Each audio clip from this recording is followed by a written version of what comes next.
Hello, আমি আবার এসে গেলাম দীপিকা মজুমদার দত্ত। আজকে তোমাদের কাছে আরেকটা নতুন রান্নার রেসিপি নিয়ে। কি বলো তো, এই যে থোড়ের আমরা তরকারি খাই, চচ্চড়ি খাই, থোড় ভাজা খাই।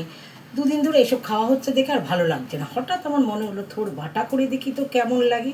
জানি না কেউ করেছো কি না, আজকে আমার মনে হলো যারা আমার মতো গৃহবধূ তাদের মাঝে মাঝেই নিশ্চয়ই নানা রকম উদ্ভট উদ্ভট সব খাবার মাথায় আসে, করে নিশ্চয়ই খাও। তবে খারাপ হয় বলবো না।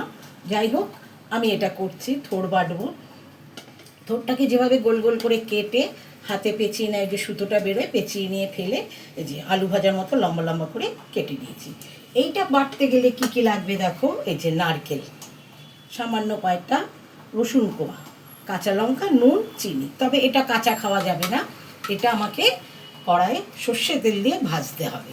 তাহলে এটাকে আমি এর মধ্যে সব নিয়ে আমি তোমাদের দেখাচ্ছি।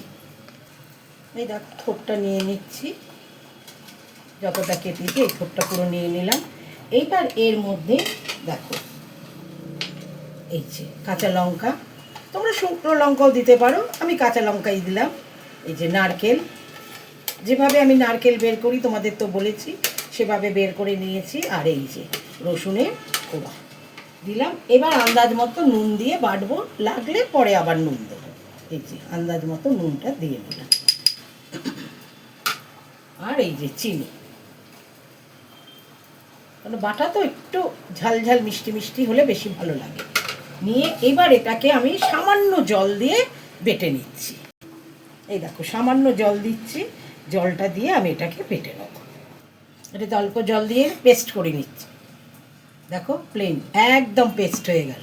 তাহলে এইবার এটা আমি কড়াইয়ে ভাজবো, সর্ষে তেল দিয়ে এটা হবে। তোমাদের সাথে কথা বলতে বলতে এটা পেস্ট করতে করতে আমি গ্যাসে কড়া বসিয়ে সর্ষের তেল দিয়ে দিয়েছি, তেলও গরম হয়ে গেছে। এবার আমি কি করছি দেখো, দেখো তেল গরম হয়ে গেছে। একটা শুকনো লঙ্কা এই যে দুটো টুকরো করে ছিঁড়ে দিয়ে দিলাম তেলটার মধ্যে। এইবার এতে এই যে কালো জিরে নিয়েছিলাম, কালো জিরেটা দেবো। এই দেখো, খানিকটা কালো জিরে নিয়ে নিয়েছি, এটা হাতে রগড়িয়ে, তাহলে না ঝাঁঝটা ভালো ওঠে। ব্যাস, দিয়ে দিয়েছি। এইবার আমি এই যে বেটে রেখেছি এই বাটাটা, আমি থোড় বাটাটা আস্তে আস্তে করে এটার মধ্যে দিয়ে দিচ্ছি। দেখো, জারটা ধুয়ে একটু জল দিয়ে দিলাম। আর তাছাড়া এর মধ্যে সামান্য হলুদ দিয়ে দিলাম। ব্যাস, এইবার এটাকে ভালো করে নাড়িয়ে চাড়িয়ে শুকনো শুকনো করে ভেজে নেব, যেরকম করে বাটা ভাজে ঠিক সেরকম করে। তবে মাঝখানে একবার দেখে নেবো নুন মিষ্টিটা ঠিক হয়েছে কিনা, না হলে আমি আবার একটু দিয়ে দেবো। গ্যাসের আঁচটা কমিয়ে অনবরত নাড়তে থাকবো, নেড়ে নেড়ে দেখবে, নাড়িয়ে নাড়িয়ে যখন শুকনো শুকনো ভাজা ভাজা হয়ে যাবে তখন এটাকে আমি নামিয়ে নেব। দেখো, ভাজা হয়ে গেছে, এই যে কড়া থেকে উঠে উঠে আসছে, তার মানে এটা আমার ভাজা হয়ে গেছে। এবার এটা আমি নামিয়ে নেব। কাঁচা লঙ্কা দিয়ে হয়েছে তো, তাই এটা সবুজ সবুজ লাগছে। যদি আমি এটার মধ্যে লাল লঙ্কা দিতাম, শুকনো লঙ্কা, তাহলে এটা আমার লাল লাল হতো। এবার আমার হয়ে গেছে, এটা আমি এবার নামিয়ে নিচ্ছি। তাহলে দেখো, আমার এই বাটা, থোড় বাটা হয়ে গেল। তোমরা এরকম করে করে খেয়ে দেখো কেমন লাগে।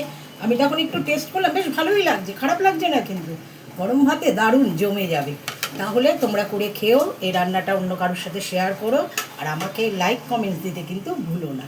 তাহলে আমি রাখি, বাই, টেক কেয়ার।